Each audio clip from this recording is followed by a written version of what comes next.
What's up guys, I'm Suman from Phonestein, and in this video let's take a look at how to convert any internal SSD into an external one. Now with prices of RAM and SSD climbing up like crazy, if you have any old SSD lying around, I think this here is an amazing way to make it your external drive.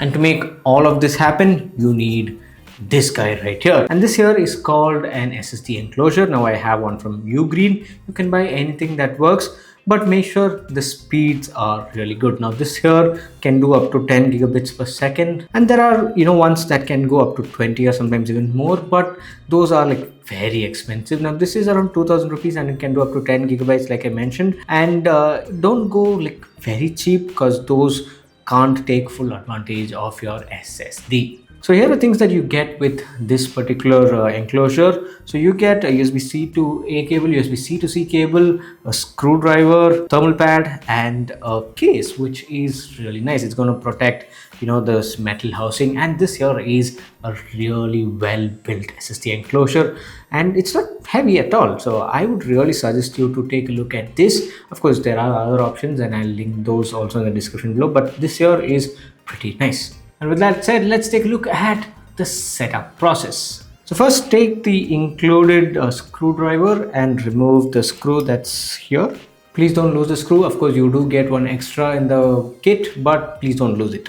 After removing it, all you need to do is just slide it out, and then you have your enclosure. Now as you can see here, there might be many screw standoffs, and this is actually for SSDs which come in various sizes. And let me tell you, there are SSDs that are like this small, and your regular sized SSDs like this. So this is compatible with like almost all of them. Now since our SSD is a regular sized one, you will have to remove the screw that is present here. Now after removing the screw, insert your SSD inside, give a gentle push, it will go into place, and then put in the screw. Use the provided screwdriver and tighten it.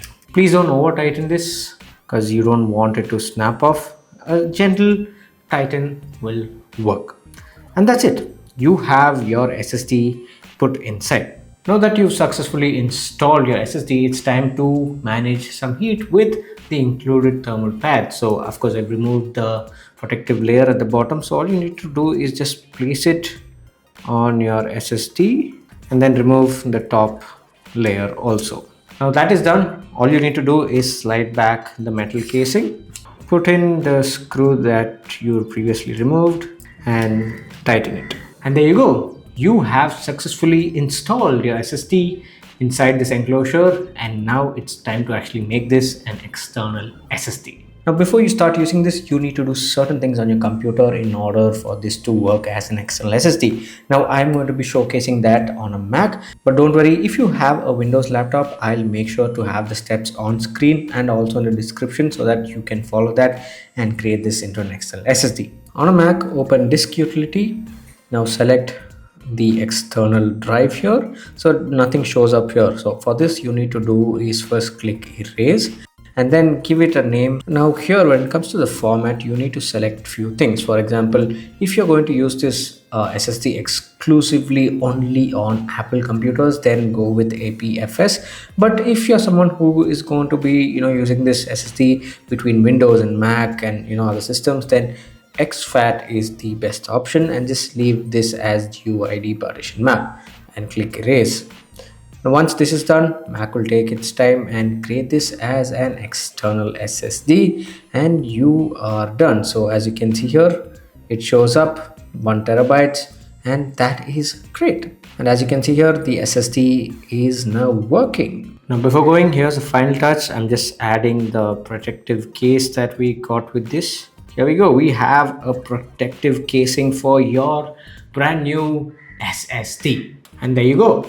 You have successfully converted your internal SSD to an external one. And during this time, you can actually use this method to save you a lot of money, because a 1 terabyte SSD itself costs like 21,000 rupees in India, and that is pretty expensive. So you can actually scrape SSDs from like older laptops, and those can be used to make this happen.